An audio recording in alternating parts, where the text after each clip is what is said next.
আজকেও এই যে সকাল সকাল সব কাজ করে নিয়েছি। সংসারে যাবতীয় টুকিটাকি যা কাজ থাকে, সংসার মানেই তো একরাশ কাজ আর অনেক চিন্তা ভাবনা। তো সব কিছু উপেক্ষা করে তো ভালো থাকতেই হবে।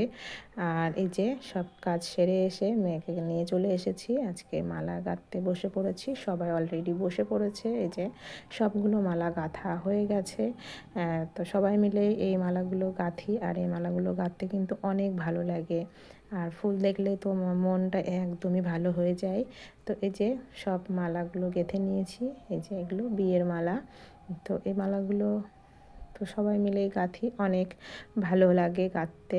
আর এই যে অনেকগুলো মালা হয়েছে, আজকে গেঁথে নিয়েছি। তারপরে মালা গেঁথে চলে এসেছি। তো সংসারে তো রান্না বান্না কাজকর্ম করতেই হবে। এই যে প্রথমে রান্নাঘরে চলে এসেছি, ভাত বসিয়ে দিয়েছি আর এদিকে ডাল সিদ্ধ বসিয়ে দিচ্ছি।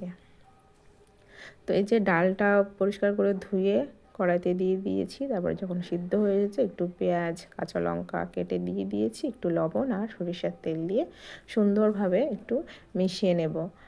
তারপরে একটু ডালটা পাতলা করার জন্য একটু পানি দিয়ে দিয়েছি। এই যে খুব বেশি পাতলা করব না, আবার একদমই ঘনও করব না, কারণ ঘন ডাল আমার ছেলেটা একদমই পছন্দ করে না। একটু পাতলা ডালও বেশি পছন্দ করে। আর হলুদ ছাড়া ডালটা আমাদের বাড়িতে সবাই বেশি পছন্দ করে, তার জন্য হলুদ দিইনি আজকে। আর এই যে একটা ভর্তা বানিয়ে নিচ্ছি। তো ডাল হলে তো একটু ভর্তা। আর আজকে একদমই সিম্পল রান্না, কারণ খুব তাড়াতাড়ির মধ্যে ছিলাম আর শরীরটাও অত ভালো লাগছিল না, ওই জন্যে ডাল ডিম ভাজি আর আলু সিদ্ধ করে নিয়েছি। এই যে তো ডিমগুলোও ভাজি করে নিচ্ছি। তো ডাল আর আলু ভর্তা হয়ে গেছে। এই যে ডিমগুলো ভাজি করে নিয়েছি, নিয়ে দুপুরের খাওয়া দাওয়াটা কোনো রকম সেরে নিলাম।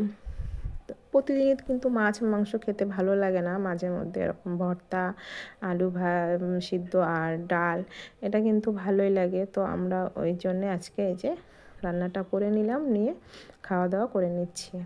তো কে কে পছন্দ করো এরকম খাবার?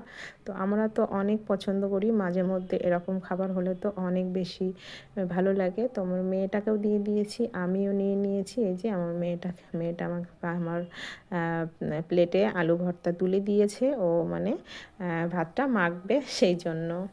তো তারপরে নিয়ে সবাই মিলে খাওয়া দাওয়া করে নিয়েছি, নিয়ে বিকালে এই যে ব্লাউজগুলো রেডি করে নিয়েছি। তো এখানে 3টে ব্লাউজ আছে, দুটো একই কালারের আর একটা সুতির ব্লাউজ। তো এই ব্লাউজগুলো সবগুলো অল্প একটু করা ছিল, আর একটু করে পুরোপুরি রেডি করে নিয়েছি। তো ব্লাউজগুলো করতে কিন্তু অনেক ভালো লাগে। তো কেমন হয়েছে ভিডিওটি কমেন্ট করো।